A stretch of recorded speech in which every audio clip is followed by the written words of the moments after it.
राधे राधे। तो आज हम सेमीकंडक्टर का सेकंड पार्ट जो है, जिसमें हम ट्रांजिस्टर और गेट के बारे में डिस्कस करेंगे। तो लास्ट क्लास में हमने डायोड, पीएन संधि, जनरल डायोड, रेक्टिफायर पढ़ लिया था। आज का जो हमारा टॉपिक है वो क्या है? ट्रांजिस्टर।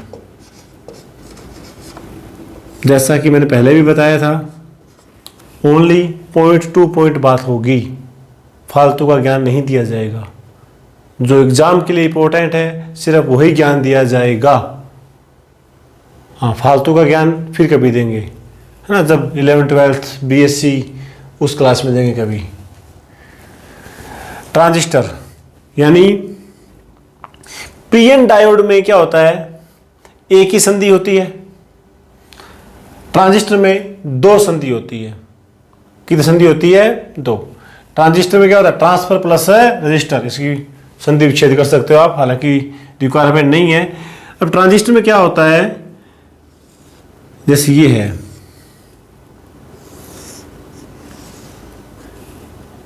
ऐसा होता है। हो सकता है ये पी एन पी हो सकता है ये एन पी एन हो। संधि दो बनेगी, एक तो ये संधि बन गई और एक है ये वाली संधि बन गई। अब जो पहला भाग है इसे कहा जाएगा ई फॉर इमीटर, उत्सर्जक। इसे कहा जाता है बी फॉर बेस। इसे कहा जाता है सी फॉर कलेक्टर। इस साइड की जो दो वायर होती हैं वो इनपुट का काम करती हैं। इस साइड की जो दो वायर होंगी वो किसका काम करेगी? आउटपुट का काम करेगी। अब यहां से क्वेश्चन क्या आता है वो सुनो। डायरेक्ट क्वेश्चन की बात करता हूं। ई, बी और सी की खास बातें क्या है ये ध्यान रखना है। ई का नाम क्या है? इमीटर। क्या नाम है? उत्सर्जक। उत्सर्जक का मतलब क्या करेगा? उत्सर्जन करने वाला। उत्सर्जन किसका? चार्जेस का, आवेशों का। आवेशों का उत्सर्जन तभी होगा ना जब खुद के पास आवेश होंगे। खुद के पास ये आवेश नहीं होंगे तो आवेशों का उत्सर्जन होगा कहां से? तो और आवेश आएंगे कहां से? डोपिंग से। तो उत्सर्जक की खास बात क्या है? खास बात इसकी ये है कि ये क्या होता है? हाईली डोप्ड होता है। ठीक है। ये चार्ज उत्सर्जक से कहां तक आएंगे? संग्राहक तक, तभी तो इसमें विद्युत धारा का प्रवाह होगा। तो सी के आपका यहां पर कलेक्टर यानी क्या है? संग्राहक। यानी उत्सर्जक ने जो चार्ज निकाले, जो चार्ज उसने उत्सर्जित किए, उनका कलेक्शन कौन कर रहा है? उनका कलेक्शन कर रहा है हमारा संग्राहक। तो कलेक्शन कर रहा है, चीजों को इकट्ठी कर रहा है। तो क्या चाहिए? साइज बड़ा चाहिए, गोदाम चाहिए, वेयर हाउस होना चाहिए। तो संग्राहक की खास बात क्या है? ये क्या है? Large in size. Large in size. बच्चा बी, बेस। इसे बेस की बजाय अगर मैं कहता हूं इसे ब्रिज नाम दिया जाता ज्यादा बढ़िया था। ये क्या करता है? इन दोनों को मिलाने का काम कर रहा है, दोनों के बीच एक ब्रिज का काम कर रहा है और इसका कोई काम नहीं है। तो बेस क्या होता है? बहुत ही पतला होता है, थिन होता है। ये इसकी क्या है? खास बात है। अब ये तो तीनों प्रॉपर्टी यहां से डायरेक्ट क्वेश्चन पूछा जाता है भाई एग्जाम में, सीधे से क्वेश्चन पूछ लिया जाता है यहां से। अब आगे जब इसकी वर्किंग पढ़ेंगे तो आपको दो बातें ध्यान रखनी है। इनपुट जो होती है वो किस में रखी जाएगी? फॉरवर्ड बायस में रखी जाएगी। और आउटपुट जो होती है वो किस में रखी जाएगी?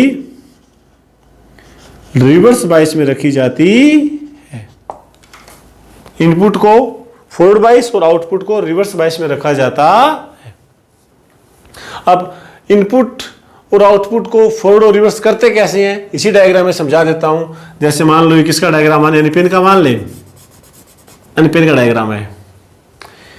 तो इस ई पे ध्यान देना है।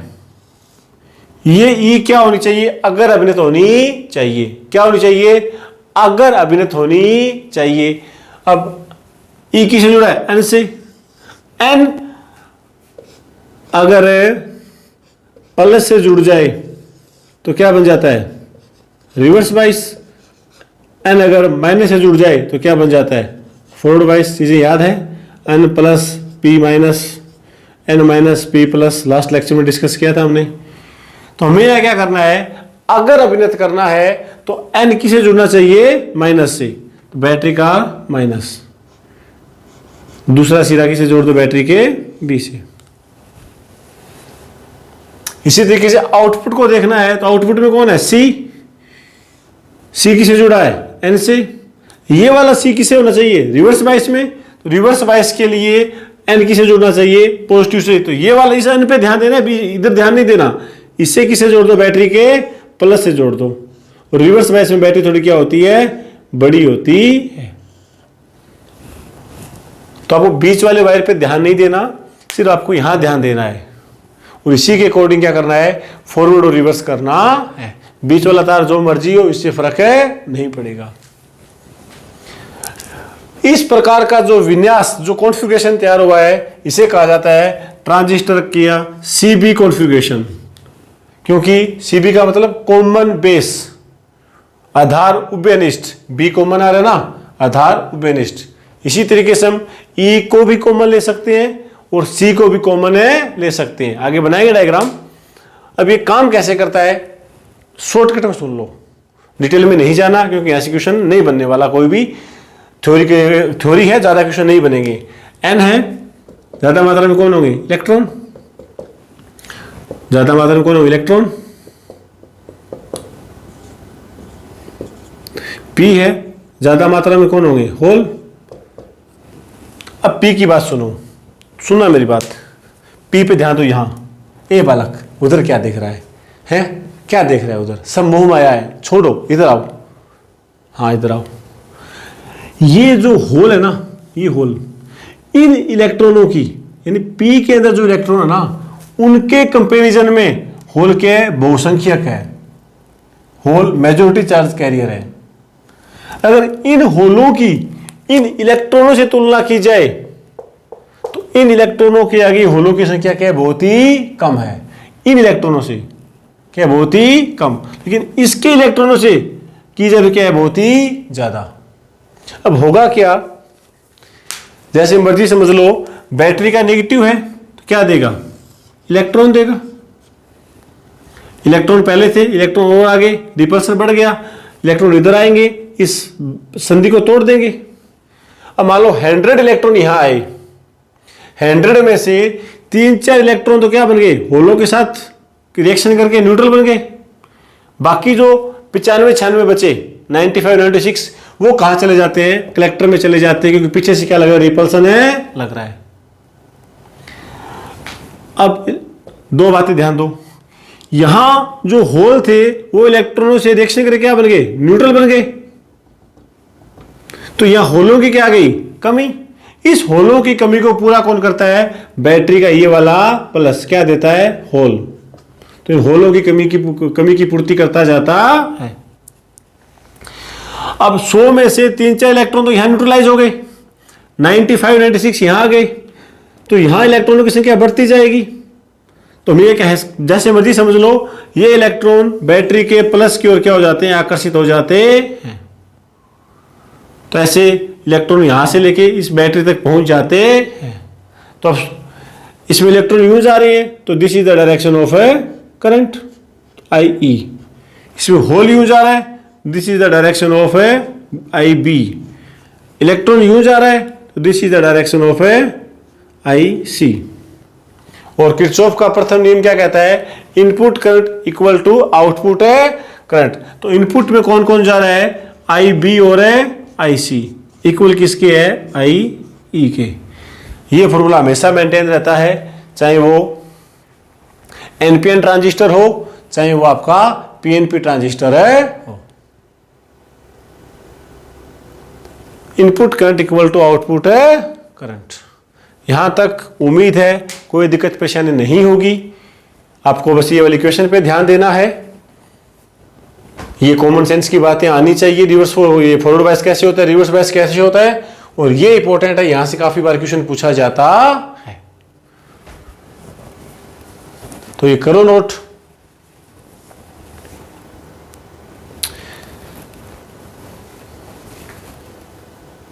नोट हो गया।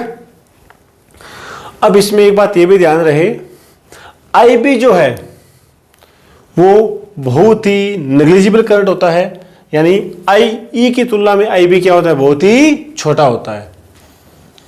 अब यहां से एक फॉर्मूला बनता है, वो याद रखना है आपको। आउटपुट करंट और इनपुट करंट का क्या बनाना है, अनुपात बनाना है। आउटपुट इनपुट का मतलब करंट की डायरेक्शन देखने की जरूरत नहीं है, आपको सर्किट देखना है। ये इनपुट सर्किट है और ये आपका आउटपुट सर्किट है। तो आउटपुट सर्किट में करंट कौन है, आईसी, और इनपुट सर्किट में करंट कौन है, आईबी। ये डायरेक्शन मत देखना, वो ये आउटपुट करंट है, ये इनपुट, ऐसा नहीं है, क्योंकि आप पीएनपी लोगे, ये पीएनपी लोगे तो डायरेक्शन तो बदल जाएगी, रिवर्स हो जाएगा सारा कुछ। तो आपको सिर्फ ये देखना है कि आउटपुट सर्किट में करंट कौन है, आईसी, इनपुट सर्किट में करंट कौन है, आई। इनका जो रेशियो होता है इसे कहते हैं अल्फा। क्या कहते हैं, अल्फा। धारा गुणा, क्या धारा लाभ कह देते हैं भी, धारा कितना गुणा बढ़ गई, धारा लाभ, अल्फा। अल्फा क्या होता है, यूनिट लेस, क्योंकि करंट अपॉन करंट है तो अपने आप ही क्या होगा, यूनिट है लेस। अब ट्रांजिस्टर के ग्राफ बनाए जाते हैं, दो टाइप के ग्राफ होते हैं, इनपुट कैरेक्टरिस्टिक ग्राफ और आउटपुट कैरेक्टरिस्टिक ग्राफ। ग्राफ कैसे बनते हैं थोड़ा बता देता हूं, हालांकि यहां से जो क्वेश्चन आएगा वो सुनो। इनपुट ग्राफ किस किस के बीच बनेगा, ये देखो, इनपुट ग्राफ बनेगा इनपुट की वोल्टेज और इनपुट का करंट। अब इनपुट का करंट कौन है, आई। इनपुट की वोल्टेज कौन है, बैटरी। बैटरी का नाम क्या देंगे, बैटरी का नाम दिया जाएगा वी ई बी। ई और बी के बीच लगी है ना, तो बी भी कह देते हैं, वो अलग अलग, कुछ ज्यादा फर्क पड़ने वाली बात है नहीं। ठीक है, इन दोनों के बीच ग्राफ बनाया जाता है। इनपुट का ग्राफ बना, इनपुट की दोनों चीजों के बीच बनेगा। अब हम चाहते हैं कि ग्राफ, सिर्फ हम ये जानना चाहते हैं कि इनपुट वोल्टेज बदलने से इनपुट करंट कितना बदला, इनपुट का खेल खेलना चाहते हैं। तो हम ये चाहते हैं कि यहां से कोई प्रभाव यहां ना आए, इसका इस पे कोई प्रभाव नहीं आना चाहिए। इसलिए इस ग्राफ के दौरान आउटपुट वोल्टेज को क्या रखा जाता है, कांस्टेंट रखा जाता है, ताकि इस वोल्टेज का प्रभाव यहां ना आए। और ग्राफ बना दिए जाते हैं, और ग्राफ की शेप लगभग ऐसा कुछ आती है। अगर मैं आउटपुट ग्राफ की बात करूं, ये काफी इंपॉर्टेंट रहेगा, इंटरेस्टिंग रहेगा। तो क्या होगा, आउटपुट वोल्टेज तो ये है वी सी, और आउटपुट करंट कौन है, आईसी। इसके बीच ग्राफ बनाएंगे तो कांस्टेंट क्या करेंगे बताओ। जब आउटपुट का ग्राफ बना रहे हैं, हमारी इच्छा क्या है, इनपुट का यहां कोई इफेक्ट है ना आए, इनपुट का यहां कोई इफेक्ट है ना आए। तो इनपुट का करंट क्या करते हैं, कांस्टेंट करते हैं। मजे की बात समझ आई। यहां क्या करते हैं, आउटपुट की वोल्टेज को कांस्टेंट करते हैं, और यहां क्या करते हैं, इनपुट की करंट को कांस्टेंट करते हैं। सिंपल सा लॉजिक, देसी भाषा में, ज्यादा कोई कॉम्प्लिकेशन नहीं है। देखो, ये सर्किट किस में है, रिवर्स बायस में। रिवर्स बायस में मतलब इसके पास करंट तो नहीं है, इसके पास क्या है, बड़ी बैटरी है, तो इसके पास क्या है, वोल्टेज। तो इसके पास है वोल्टेज ही तो है। तो ये अगर अपना प्रभाव यहां डालना चाहेगा तो किसके थ्रू डालेगा, वोल्टेज के थ्रू डालेगा, क्योंकि करंट तो इसके पास खुद के पास ही नहीं है। तो इसकी वोल्टेज को हम क्या करते हैं, कंट्रोल करते हैं। वोल्टेज क्या करते हैं, कांस्टेंट। अब सिमिलर इधर आओ, हम यहां स्टडी करना चाहते हैं, तो हम चाहते हैं कि यहां का प्रभाव यहां ना आए। तो यहां तो वोल्टेज तो आ नहीं सकता, क्योंकि इसके कंपैरिजन में ये वोल्टेज तो वैसे ही बहुत छोटी है। लेकिन इसके पास क्या है, इसके पास करंट है, क्योंकि ये फॉरवर्ड बायस में है, तो करंट से अपना प्रभाव यहां दे सकता है। तो हमने करंट को क्या कर दिया, कंट्रोल कर लिया, करंट को क्या कर लिया हमने, कांस्टेंट कर लिया। फिर इसके जो ग्राफ बनते हैं वो समथिंग एज लाइक है दैट बनते हैं। ओके, तो आपको ये दो वर्ड जो है ये ध्यान रखनी है। ये ग्राफ की शेप वगैरह तो आप काफी बार पढ़ा भी है और देख के एग्जाम में आइडिया भी लगा लोगे, कोई मुश्किल चीज है नहीं है। आई होप आपको समझ आया होगा। इनपुट के ग्राफ में आउटपुट वोल्टेज को कांस्टेंट करना है और आउटपुट के ग्राफ में इनपुट करंट को कांस्टेंट है करना है। तो ये था आपका कौन सा, सी बी विन्यास। इसी तरीके से सी ई होता है और सी सी विन्यास होता है।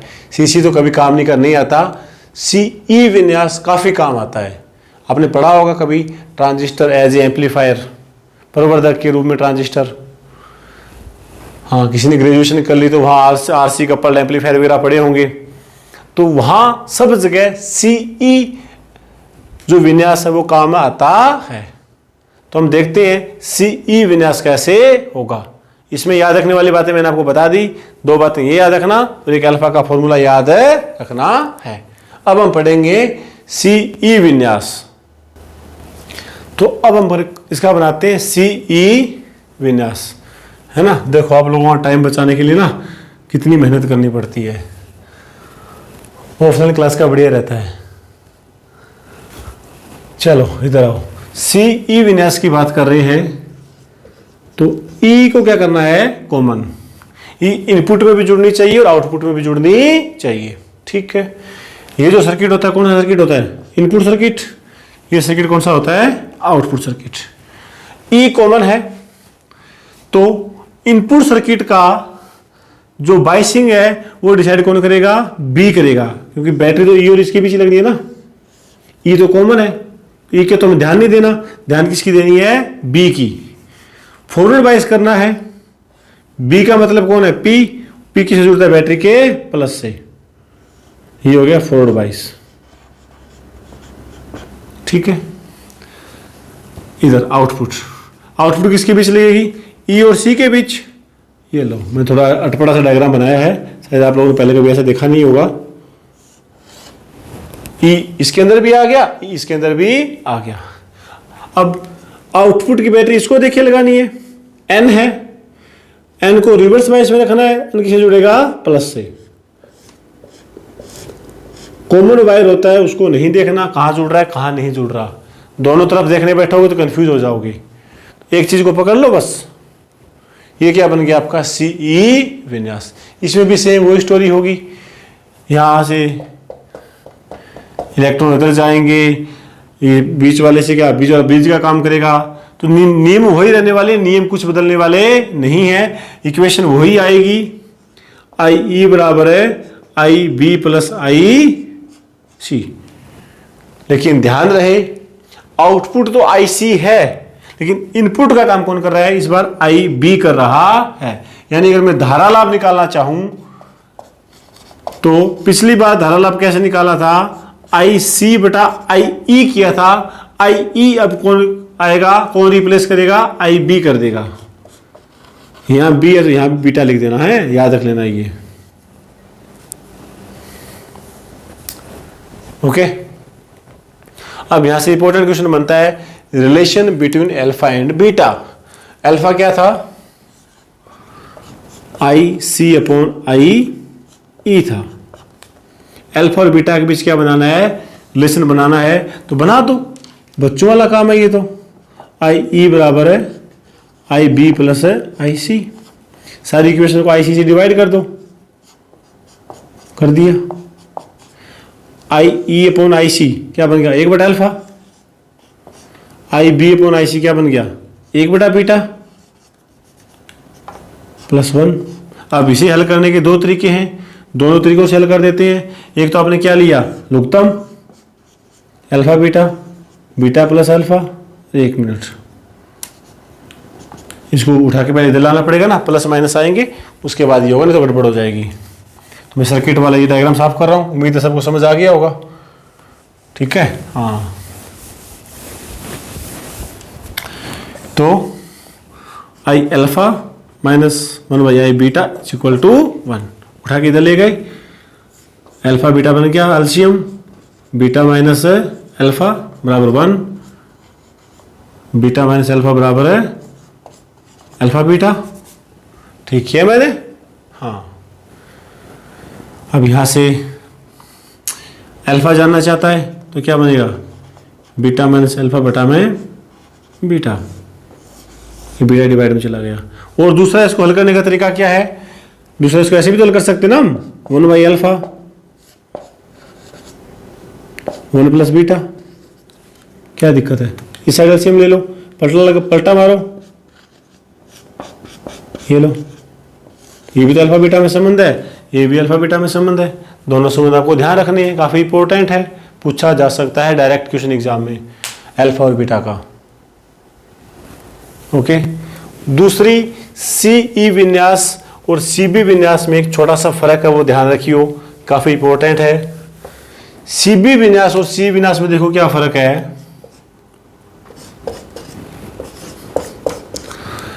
सीबी विन्यास की बात करूं, अगर आप ऐसी इनपुट देते हो, ये कब है, जब ट्रांजिस्टर एज एम्पलीफायर हम काम करवा रहे हैं, हालांकि आपके सिलेबस में इतना टॉपिक नहीं है, सिर्फ इतना है ट्रांजिस्टर एज एम्पलीफायर करवाएंगे तो ऐसा हो जाता है। ये एम्पलीफायर का काम क्या है, एम्पलीट्यूड को बढ़ाना, आयाम को बढ़ाना, बढ़ा देगा। लेकिन अगर सीई विन्यास की बात करें और यही उसको इनपुट दी जाए तो वो इसको क्या कर देता है ऐसे, यानी क्या आ जाता है 180 डिग्री का क्या आ जाता है, फेज डिफरेंस आ जाता है, जिसके पीछे 8 से 10 लाइनों की थ्योरी होती है, पर डजंट रिक्वायर्ड हेयर।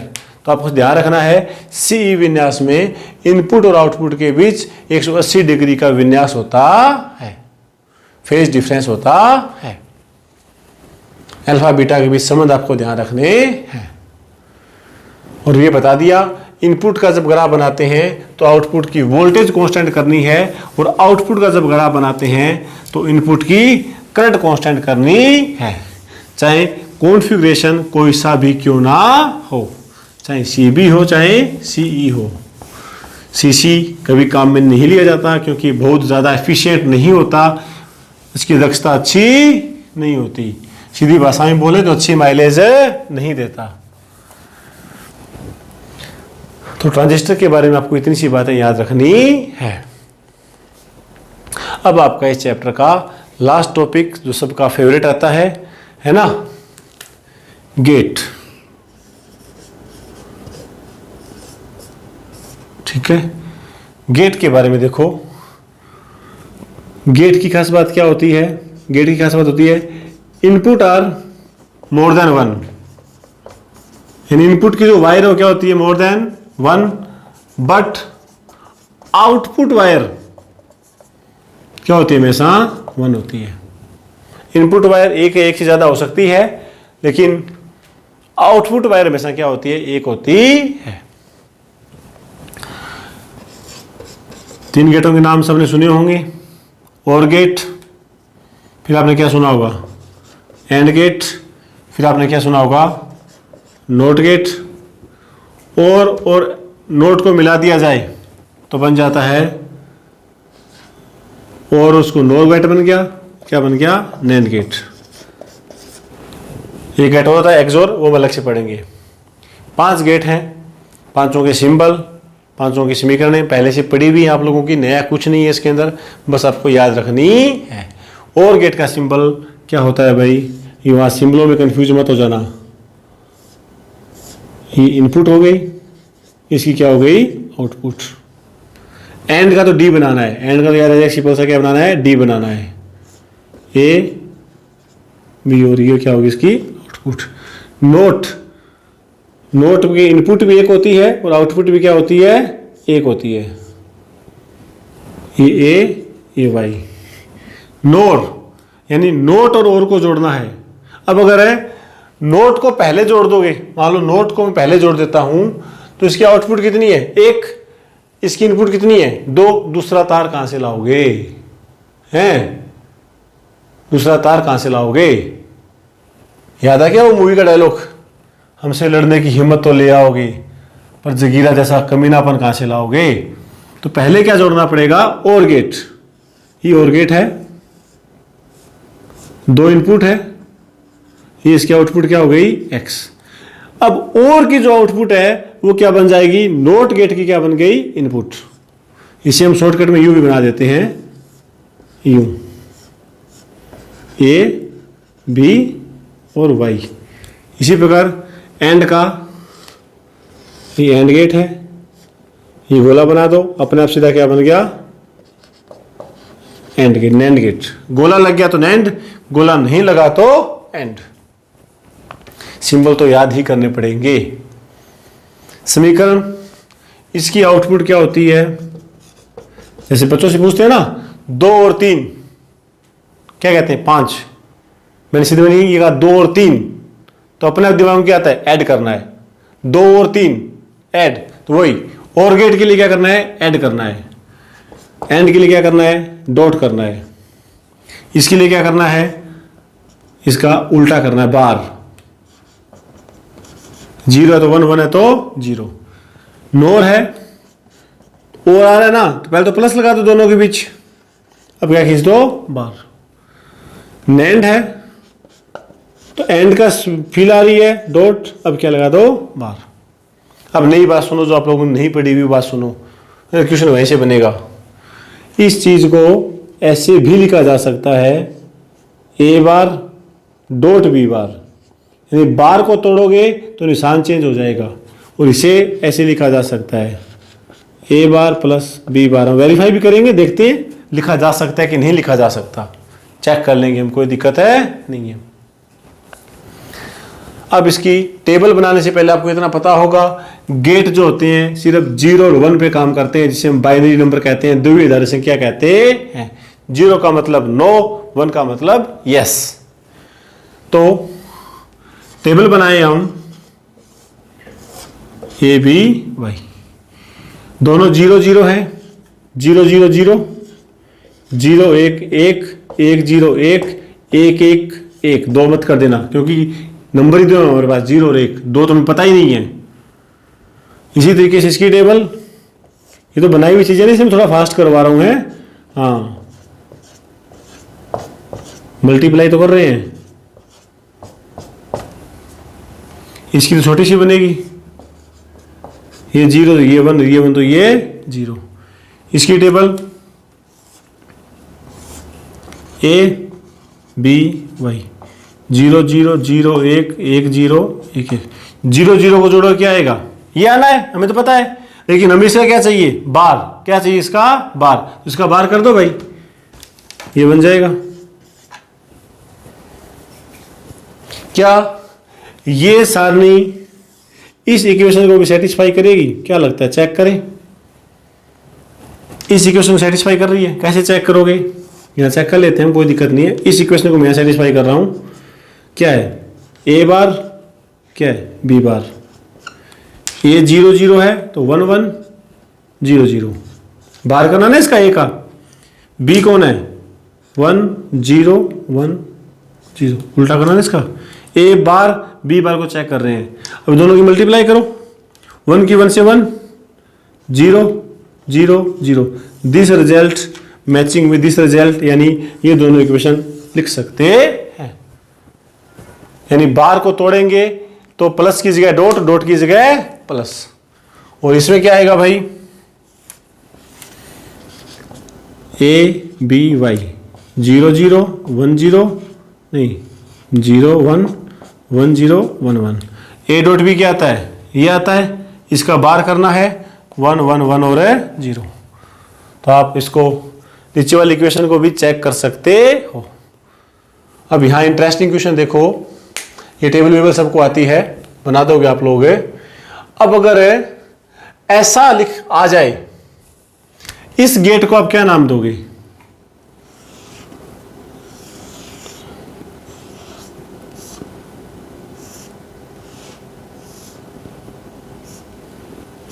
इस गेट को आप क्या नाम दोगे। ये इनपुट ए है, ये आउटपुट है वाई है, इस गेट को क्या नाम दिया जाएगा, क्या कोई बता सकता है। नीचे वाले गेट सारे आपके पड़े हुए हैं, मैं सिर्फ जानना चाहता हूं इस गेट को क्या नाम दोगे। इस रिश्ते को क्या नाम दे हैं? 10 सालों से ही हो रहा है, नहीं पता चला तो अभी सीरियल बंद कर दो। ये क्या चीज है देखो, इसमें है क्या, थोड़ा सा डीपली एनालाइज करो। ए तार और बी तार क्या है? कॉमन, मतलब ए 0 है तो बी भी 0 है, और अगर ए 1 है तो बी भी क्या है? 1। दोनों को मैंने क्या कर रखा है? कॉमन कर रखा है। बाकी सब तो चीजें सेम है। इसे इधर देखो, सब चीजें सेम है, यही तो दिक्कत है। यानी गेट तो ये वाला ही है, लेकिन इस गेट में ये 2 ऑपरेशन संभव नहीं हो सकते। संभव कर सकते हो क्या? क्योंकि ए को 0 करोगे तो बी भी क्या होगा? 0, और बी को 0 करोगे, सॉरी ए को 1 करोगे तो बी भी क्या होगा? 1। तो ये जो गेट है, ये वाला ही गेट है, नैंड गेट ही है, ऐसे काम कर रहा है, इस स्टेज पे काम कर रहा है। और ये जो चीज है वो किससे मैच कर रही है? किसी से मैच कर रही है क्या? कोई भी टेबल में कहीं भी मैच कर रहा है? यानी कि डाटा मैच नहीं कर रहा? मैच करे तो बता दो, ना करे तो देख लो, आप लोगों के सामने है जो भी चीज है।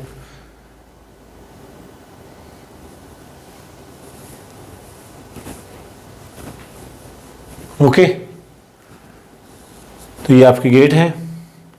तो याद रखने वाली चीजें फैक्ट एंड डायरेक्ट। और एक आजकल एक नया गेट +2 के कोर्स में जोड़ा गया है, एक्सोर गेट, थोड़ा सा बड़ा है। ये आपका राइट डाउन हो गया है, तो मैं लास्ट गेट कराऊं? हाँ लास्ट है, देखो है चेहरे पे खुशी देखो इनके, माशाअल्लाह। करो ये, नोट करो फटाफट। तो जो लास्ट गेट है उसके बारे में डिस्कस कर लेते हैं। कौन सा गेट है? XOR gate. लेकिन उससे पहले 2 बातें आप लोग कॉपी में लिख लो। हाँ 2 बातें लिख लो। जो नोट गेट होता है ना, इसे क्या कहा जाता है? इन्वर्टर गेट भी कहा जाता है, क्योंकि 0 को 1 कर देता है, 1 को क्या कर देता है? 0 कर देता है। और दूसरा नोट गेट जो है वो किससे बनाया जाता है? ट्रांजिस्टर से बनाया जाता है। और जो बाकी जो गेट है और एंड, कौन से गेट हैं? और एंड, ये गेट किससे बनाए जाते हैं? डायोड से बनाए जाते हैं। और तीसरी बात याद रखना, इंपॉर्टेंट है, नैंड और जो नोर गेट हैं इन्हें क्या कहा जाता है? इन्हें सार्वत्रिक गेट कहा जाता है। सार्वत्रिक क्यों कहा जाता है? क्योंकि अगर ये 2 गेट हमारे पास हैं तो हम जो चाहे वो गेट मैन्युफैक्चर कर सकते हैं। ये सार्वत्रिक गेट भी कहा जाता है। एक्सोर गेट यानी और गेट का ही मॉडिफाई रूप है, यानी और गेट का ये सिंबल था। अगर यहां ऐसे सिंबल बना दिया जाए, this is symbol of XOR gate. इसकी जो इक्वेशन है थोड़ी सी टफ है, थोड़ी सी बड़ी है। टफ तो क्या कहेंगे हम, इसकी है A round plus B. Round plus का मतलब यहाँ क्या है? राउंड प्लस का मतलब है ये ए बी का बार प्लस बी ए का बार। अब ये गेट कैसे बनता है? ये गेट है जो इन गेट पड़े हैं इनके कॉम्बिनेशन से बनाया जाता है। मैं इस गेट को बना के दिखा रहा हूं, इस गेट को अच्छे समझ लो कैसे बनते हैं। फिर अगर मान लो आपकी क्वेश्चन ऐसे भी आ जाए कि ये डायग्राम दे दिया जाएगा, डायग्राम से कहेगा इक्वेशन बना के दिखाओ, या इक्वेशन दे दी जाएगी डायग्राम बना के दिखाओ, तो इस एक टॉपिक से, इस एक इक्वेशन से ही वो टॉपिक आपका सारा पूरा हो जाएगा। अच्छे से देखो है क्या। आउटपुट है y, इनपुट है a और b, ये तो इसका सिंबल है। अंदर क्या होता है इसके देखते हैं। तो मेरे पास देखो ये a वायर है, ठीक है, ये मेरे पास क्या है? b वायर है। मुझे क्या चाहिए? a b का बार चाहिए प्लस b a का बार है चाहिए। तो सबसे पहले मुझे 4 चीजें चाहिए, a b a का बार b का बार, 4 चीजें चाहिए। तो ये तो मेरे पास a है, ठीक है, यहां तक ये रहेगा। अगर मैं यूं कर दूं तो ये क्या बन गया? ए बार बना कि नहीं बना? अगर ए चाहिए तो मैं यहां से वोल्टेज लेंगे, ए बार चाहिए तो यहां से वोल्टेज ले लो। सिमिलर ये कौन है? बी, और ये कौन है मेरे पास?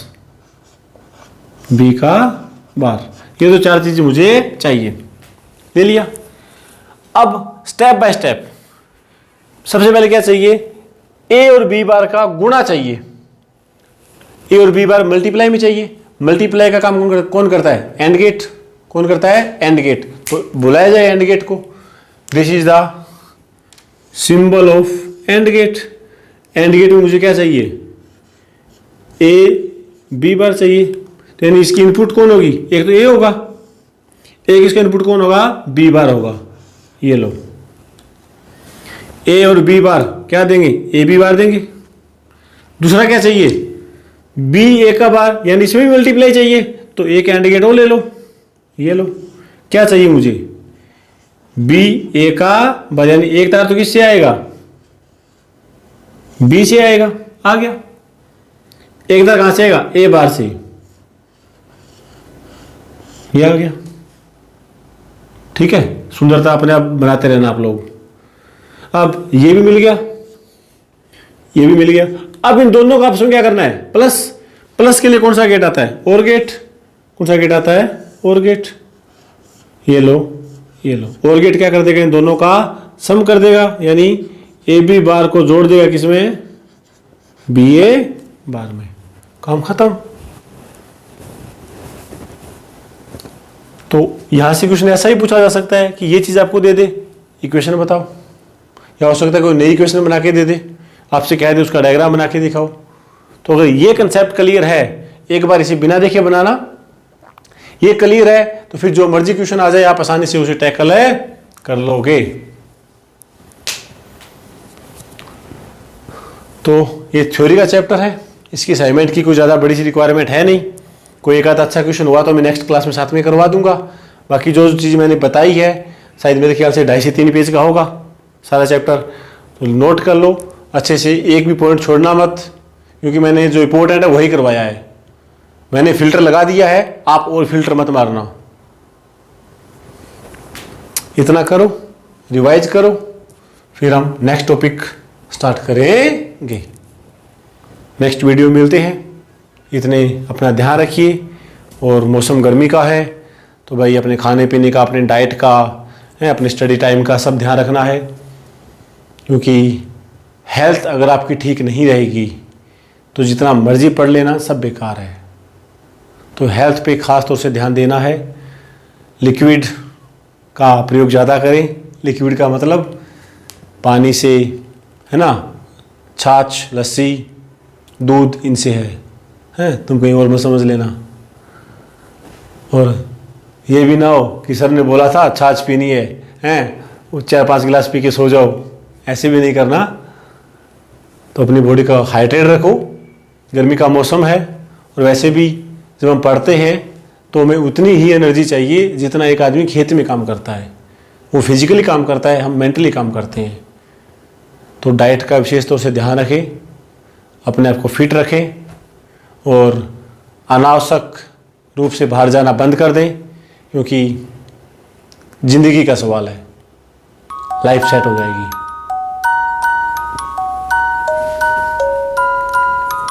तो दुआओं में याद रखना। मिलते हैं नेक्स्ट क्लास में। Thank you.